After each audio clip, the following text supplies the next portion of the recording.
guys, welcome back. We are continuing our series all about healthy travel, as traveling is one of my favorite pastimes and something that I love doing. And if you're joining us for the first time, my name is Dr. Branin. I'm a naturopathic doctor in New York City. And please do not forget to subscribe to our YouTube channel, as we're always putting out new content, and I would hate for you to miss any of the content. And if you like today's video, don't forget to like it, and feel free also to leave us some comments in the comments chat. If you have any questions, I'm happy to answer them.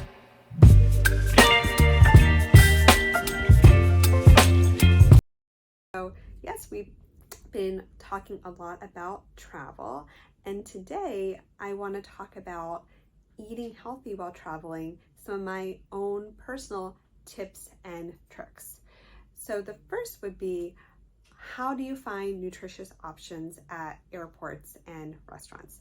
So first, definitely when it comes to airports, really probably your number one best option is actually bringing your own food. And now most airlines don't even provide food except for purchase. Something that I normally do is I either pack a dinner or a lunch or both, depending on how long the flight is. And my kind of go-to is what I call like a kitchen sink salad. What is that? But basically a salad that I have made from maybe some leftover protein. Maybe we've made fish or chicken, whatever leftover carbohydrate we have, whether it's sweet potatoes, maybe it's quinoa, and then mixing up with some of my favorite vegetables. My dressing, so usually my go-to dressing is olive oil and lemon, or it could also be, I like tahini a lot, I'll do like tahini and lemon, and mix them all up. And then on the top, I put the lettuce greens. So if you put the lettuce greens on top, they won't get wilted, and usually will keep pretty well for most flights.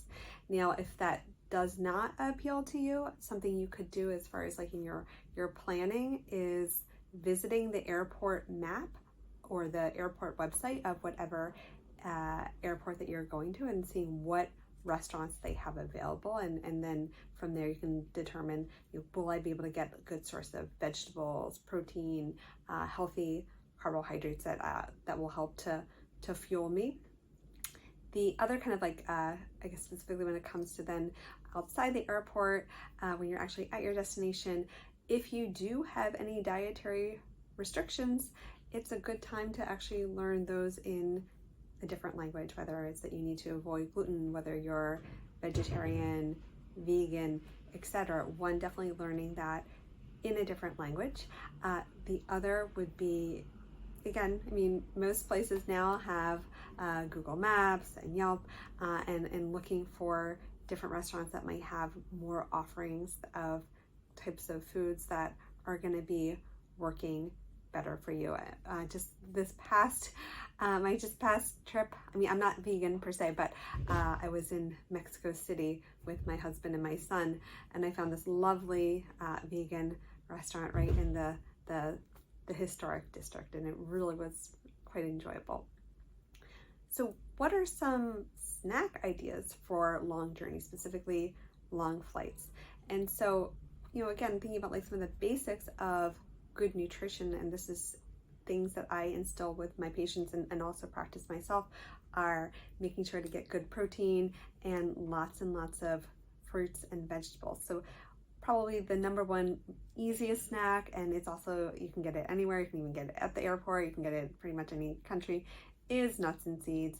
Great sorts of fiber, fats, protein, and they last, so very easy. You can also, another kind of like in that same would be any of your nut or seed butter packets, and those are kind of great specifically when you're traveling, and you can spread it on different breads, and that's pretty easy.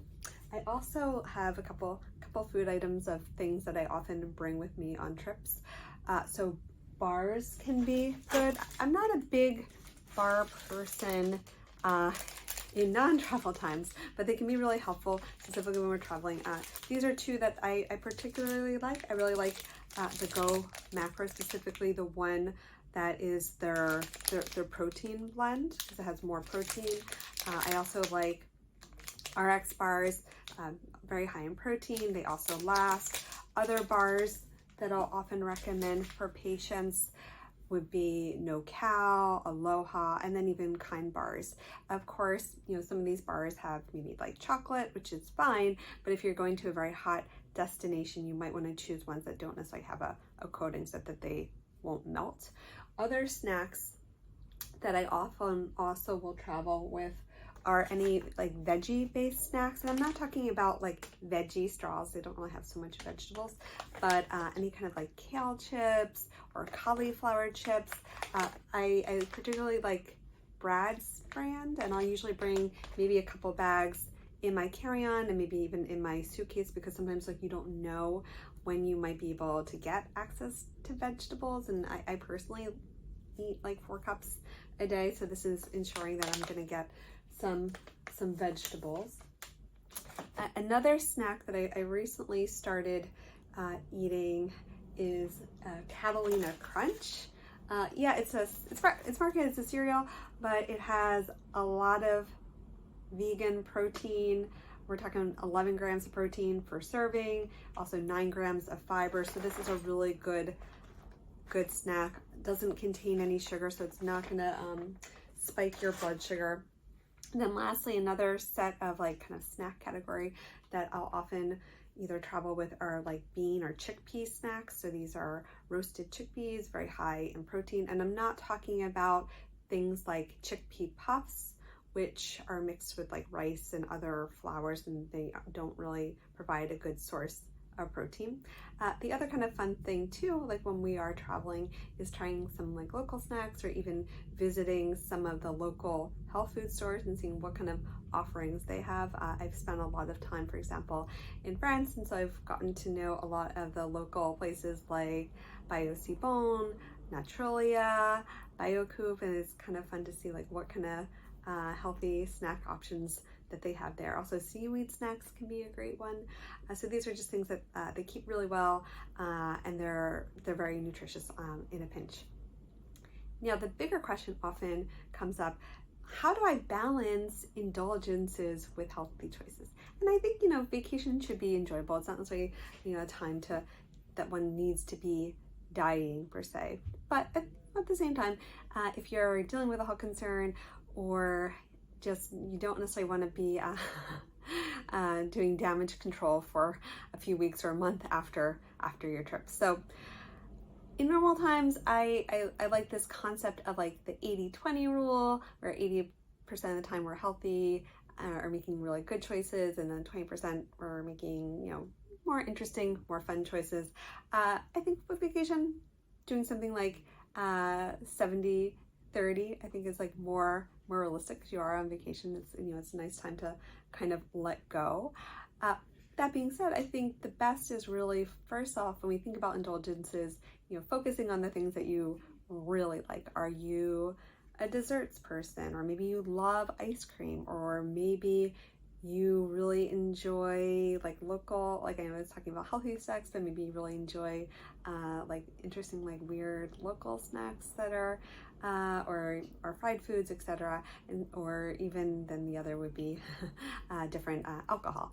So if those are sort of your indulgences, so maybe focusing on one of those a day versus and not wasting so much on indulgences that you're not so excited about. So like if you're not the desserts person, maybe you don't need to even have that. I would also say, having like a baseline limit, or like a line that you don't cross, whether it's sort of a goal in mind that you typically have. Like, for example, I typically have 4 cups of vegetables a day, and so even when I travel, like I really try to make sure that always happens. Or I also really need to have like protein with my breakfast, otherwise I don't feel well. So that's kind of like, for myself, like my own personal baseline. So kind of knowing that for yourself, what are some of the baseline limits that you thrive best, and then kind of keeping to that. The other is, that like when we think about like, France, we might think of like the cheese and the breads and the pastries, and then Italy, the pastas, and other countries like, the fried foods or the candies, etc. Like we always like have, that in mind. But a lot of these different countries also have amazing local produce, and whether it's fruits and vegetables that we don't readily get in this country, or if we do get them, they're just not as high quality, or even like that they're different. I noticed many times, like specifically when I've been to France, the strawberries actually taste different than they do here. So one, it would be like getting out there, going to some of the local markets, outdoor markets, trying different types of produce, also different fresh seafoods and meats. So getting kind of more excited about that as kind of like the indulgence. And then similarly, kind of like connected to that idea is, if you, depending how you like to travel, but like if you decide to get like an Airbnb or, rent an apartment or condo in a different place, doing more cooking, and that can be kind of fun, like the experience of going to the local market, picking up the vegetables, getting some fish, for example. I have some of my fondest memories traveling haven't necessarily been the restaurants that I've been to, but the markets and the things that I prepared from those markets.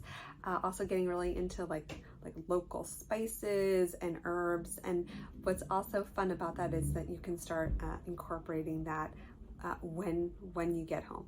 And then kind of one last part of like this whole topic is, again, just because, certain like quote unquote like more indulgence foods we might associate with the country, other kinds of foods that we might also kind of explore is specifically for those of us that don't eat gluten, soca, which is a chickpea pancake. I know it's actually been coming like more and more popular right now, and I had it for the first time when I was in Nice back in, I think I was in Nice in 2017, and I was so taken by this food. Like I was like, this is amazing. It's just chickpeas. This is great. It's high in protein, high in fiber, and I started incorporating it into my own diet, and I recommend it for patients ever since. So sometimes it's kind of interesting just to explore new healthier eating options when we're traveling abroad.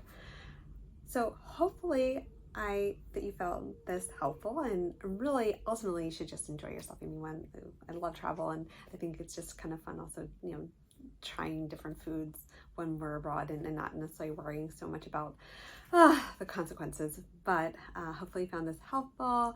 Again, if you have any questions or if you like the video, don't hesitate to like it. Of course, don't also forget to subscribe to our YouTube channel, and looking forward to speaking to you next time. We have so many interesting videos on healthy travel, and I'd hate for you to miss any of them. Again, my name is Dr. Ivy Branin from New York City, and looking forward to speaking to you next time.